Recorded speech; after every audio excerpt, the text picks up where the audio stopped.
Hey sewists, I'm Helen Castillo here with moodfabrics.com, and today we'll be sewing our new free pattern, the Rosalina dress. You can download it for free in the link below. In this tutorial, we're going to learn how to add ruching effects and fully line a stretch garment, and then it's off to the runway. Hey party people, we're here at Mood HQ, and I'm gonna pick out my fabric for our Rosalina dress. I think I'm gonna go with something from the Gaby collection, which is an ITY interlock knit, but also has a little bit of a metallic flair to it. You've got all of these gorgeous colors that are great options for the Rosalina dress. Subtle metallic, it's actually really soft. I feel like more often than not when there's a metallic that's woven into fabrics, it can be a little bit coarse because it does contain like metals in the fibers. But this is more of a silkscreen print that's only showing from the right side. But I think the absolute cutest choice would probably be in this gold metallic pink. It's just so sweet, especially for Pink Day. Off to the workroom. While you're at Mood, don't forget to grab your lining fabric, matching thread, and gold metal sliders. Links in the description below. So we've already gone ahead and printed and assembled our sewing pattern as well as cut out our fabrics. For more information on how to do that, check out the tutorial on pattern assembly here. Our first step is to pin our lining and our self layers at center back with right sides facing, and then we're gonna sew with a stretch stitch at 1/2 inch seam allowance. So for this project, we're using a lightning stitch. I've changed my stitch length to a 3, and I've kept my needle to be centered. I've decided that I'll use a lightning stitch as an alternative to the zigzag, and the lightning stitch is just a bit more compact and more stable. You also have to be sure that your needle stays centered while using this. We've assembled our self layer with center back closed using our lightning stitch, which allows for stretch in both directions, and we repeated that step for our lining as well. So the difference between the lining and the self layer is that the lining is not going to have any gathering down either side seam, so we're gonna set this aside for right now. And we're going to add our gathering stitch down the full length of either side seam of our back panel, and we're going to repeat that for our front self panel as well. So now we'll be doing our running stitches. Make sure to change your setting to a regular stitch and then make your stitch length as long as possible. We're going to do 2 rows of parallel running stitches, and we're going to try to maintain them within that 1/2 inch seam allowance. So the first row of stitching I'll do is about 1/8 of an inch from the raw edge, and then my second row will be 1/4 inch. When I get to the very bottom of my first row of stitching, I'm going to pivot over one and come back up my side seam. If one row of stitching breaks, you always have the second one as a backup. If you like this pro tip, be sure to like and subscribe for more. So now we have our 2 rows of running stitches. And what I'm going to do is I didn't back tack at the beginning of either of those, and I'm just going to hold on to my 2 bobbin threads, and I'm going to gently slide along that ruching. Now that we've finished our 2 rows of running stitches for either full length side seam of our back panels, we can ruche them. So by just holding on to my 2 tail threads of my bobbin, I'm gonna gently slide my ruching down along the side seam of either side of my back panel. I'll repeat this for my front. And what's most important with this step is to grab our back panel and be sure that our ruching ends up at the same length as the lining pieces. So taking my back lining pattern piece and placing that underneath my back panel, I'm going to be sure to gather the same length as my original pattern piece for the lining. And by using the paper as a guide, it's a bit more reliable than using our cut fabric because the paper isn't going to shift. This would be a great time to resource a younger sibling or a best friend to help ruche your side seams, and making sure that your pattern and fabric don't shift too much. Make sure your gathers are evenly distributed or you'll get bulkiness in your side seams. Okay, now that we've completed our ruching and it's evenly distributed along either side seam of our back panel, we need to repeat the same for our front. So I'll unpin here and here, and we'll set this one aside as well as our back pattern piece. Then we'll grab our front pattern piece and our front panel. The reason that we're using our front lining and back lining pattern pieces is because our ruching has to match the same length of our lining, because we're creating the ruching effect, but ultimately the fit of the lining and the self will have to be the same. So again, repeating the steps that we did for our back, we're gonna make sure that the top, which is our neckline, it's got a bit of a curve there, has our clip for our notch, that is the fold at center front. We're gonna place a pin to match up our top corner of our self with the top corner of the side seam of our lining pattern piece, and then we're gonna gather that up. So now that we have our desired length, we just have to evenly distribute these gathers. Similar to our Aran swimsuit pattern, we had gathering down along the side seams, but it was placed between two notches. For this pattern, we're ruching the entire full length of the side seams. Whew, now to repeat for the opposite side. Remember these techniques because we'll be repeating them for the top edge of our skirt attachment. So now that we've completed our gathers, to keep our self layer length the same as our pattern for our lining, we're gonna bring front and back together with right sides facing and sew up our side seams. And we'll repeat the same step for our lining. What's really important when pinning our front and back self panels together is to maintain the distribution of our gathers. Now we've got our lining to lining pinned with right sides together, and we've got our self to self pinned with right sides together down along side seams. We're gonna join all four of those using a lightning stitch. If you do not have this setting on the machine, it's not a problem. You can use your zigzag stitch. So with 1/2 inch seam allowance, we're gonna close up the side seams of our lining set and our self set, and make sure to pull those pins out before you sew. Now that we'll be sewing our two self layers with right sides together down the side seam, what's very important is that we maintain the distribution of our gathers. So by doing that, we can take a pair of nippers and we can basically feed our seam allowance through the machine. You can also use a seam ripper. We are still going to use our lightning stitch, so be sure you do a reverse at the top. And I'm gonna make sure to feed my gathers, keeping them horizontal as they go under my presser foot. So here we have our skirt panel. You're gonna cut this on the fold with right sides facing, and you're gonna use the full width of your fabric. Then you're going to choose your desired length depending on how long or short you want your dress to be. Be sure to check the diagram that's on your pattern piece because we do not include a full pattern piece for this panel. It's just going to be one long rectangle, and we're gonna run 2 rows of running stitches along the top, gather that up, and it'll be attached to the hem edge of our self dress. I still have my machine set to my elongated running stitch, and we're gonna do our 2 rows along the top edge of our skirt. For the top end of our skirt, we put in our 2 rows of running stitches, and we're just gonna gather this up. So now that our skirt has been gathered, we can set this aside. We can always redistribute them to be a bit more even later, but let's take a look at the right side of our self and lining body panels. All right, so we've got our lining and our self. We're gonna flip those right sides out. You notice we've got the gathering, so from the right side, it should look like it has a bit of texture. And we're going to create our straps now. Then we'll sandwich those in between our self and lining. So now we've got our straps pinned lengthwise with right sides together. We're gonna sew these and make sure that we maintain 1/2 inch seam allowance. And then we've got our sliders, so we'll attach those. This is to allow for your straps to become adjustable, similar to on a bra strap. So now we've got our strap right sides together. We're gonna use our lightning stitch and sew with 1/2 inch seam allowance. Be sure to reverse, and then we'll repeat this for our opposite strap.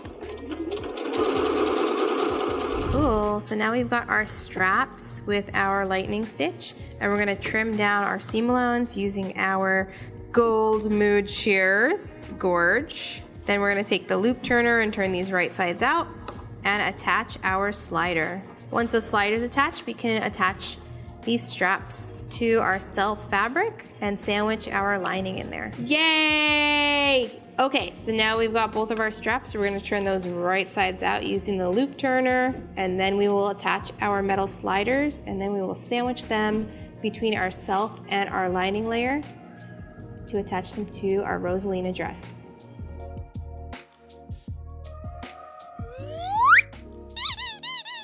So now we've got 2 sliders. We're gonna take our full length of our strap and we're gonna serpentine this through this guy. Then it needs to loop through the top of this slider, back up, and it's gonna catch just the middle prong from the opposite side.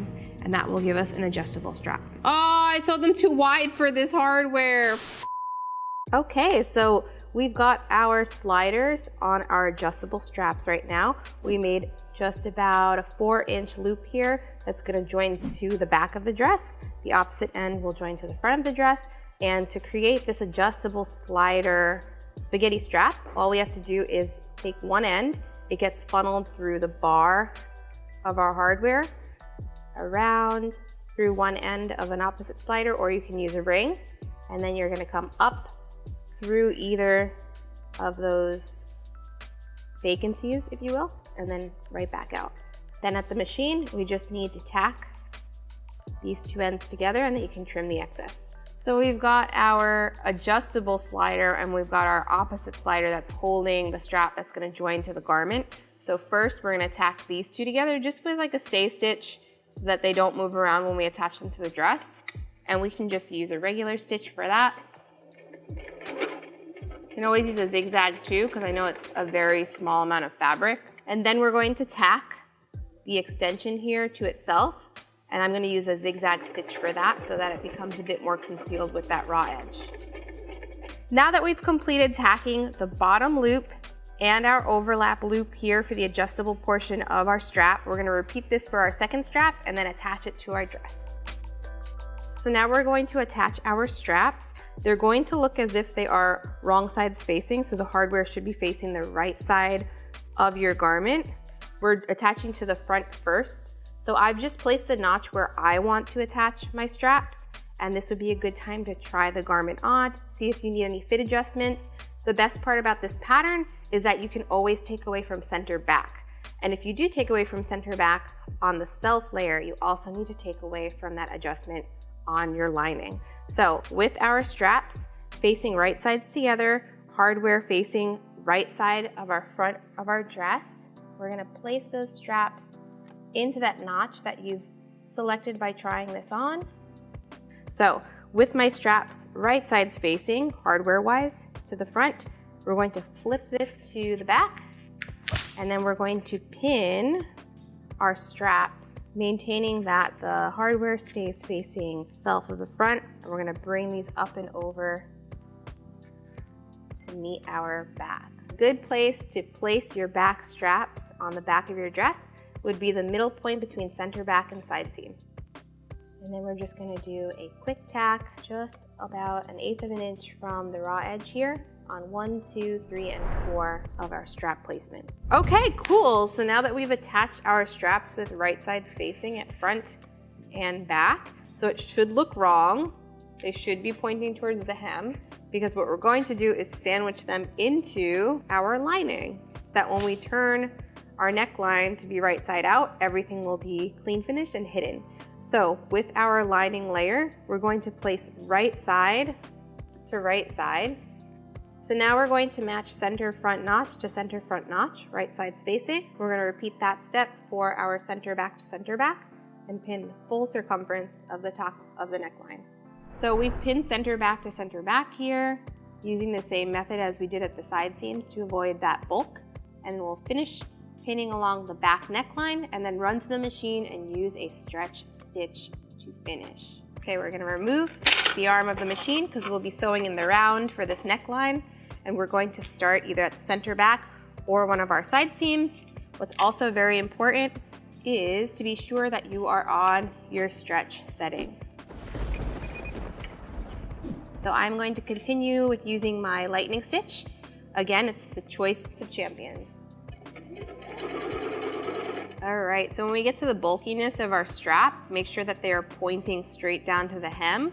or when you bring this right side out, they might be on an angle and you'll have to seam rip the whole of that area. You can do a back tack there, but since I'm doing this lightning stitch, I feel pretty confident that it is reinforced. You can always use a seam ripper or a scissor to help guide your fabric under your needle. And you never ever want to sew over pins. It's just super dangerous. Okay, so now we've sewn the very top end of our neckline. Super cool. The option would be to do an understitch, which would be sewing both of your seam allowances to your lining layer. This is completely optional, but what we'd want to do is stitch about 1/8 of an inch in from our original stitch line, and that's going to help force our lining to stay into the garment when you're wearing it. And it's a pretty permanent finish, so be sure that if you are deciding to do an understitch that you've already tried your garment on and made the appropriate fit adjustments. What's also super important with doing your understitch is to be sure that your straps stay toward your self layer, because if we catch them in the understitch, they'll end up pointing in towards the garment. That's not what we want. This is our original stitch line, and this is our understitch. So the understitch is about 1/8 of an inch from our original in towards the cut edge of our seam allowance. So from the right side, it's going to force our lining to stay into the garment. So you can see it's already rolling naturally, so you don't even have to press the neckline, which is super nice. So an understitch is something to consider every time you are using a lining or a facing in your garment. So now that we've finished attaching our necklines of our self and our lining layers, you can see that our straps are very gently clean finished and sandwiched in between those two layers in the front and the back.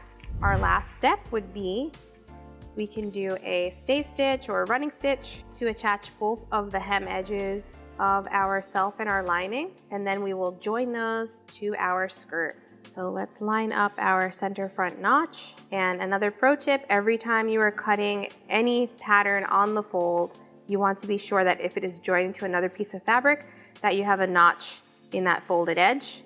So we'll bring these two center front notches together. We'll match up side seam to side seam, center back to center back. So now we just have our two hem edges with a running stitch along the bottom so that we can join our skirt. And next step is to close up center back of our skirt, and then we're going to pin the circumference right sides together to the bottom edge of our dress.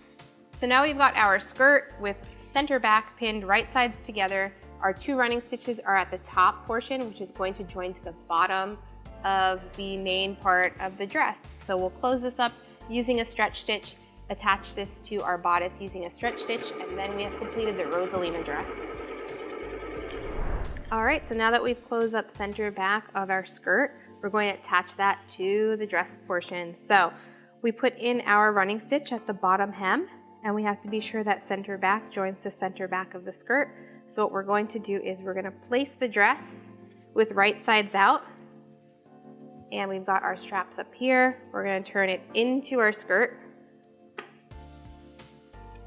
matching right sides together, so center back to center back. And you should have placed a notch into your center front of your gathered skirt as well. And we're going to pin the full circumference of these guys together and join them at the machine. And that would be the last step besides hemming and taking this bad boy to the runway. So we will start at center back, and we will join this using our favorite stretch stitch setting. What's really important when you're attaching your skirt is to maintain that your gathers are evenly distributed and you are sewing outside of your two running stitches, because those stitches we don't want to see from the right side, but at the same time we want to be sure that your gathers don't get pushed by your presser foot or your feed dogs. Here we are, people. We're at the end of the Rosalina dress. All right, party people, we are finished with the Rosalina dress, so now it is time for the reveal. We've just finished attaching the skirt to the bottom portion of our dress, and now we are going to flip this bad boy. 1, 2, 3, we just have to grab her from the straps, and there you have it, the finished Rosalina dress. And now it's off to the runway.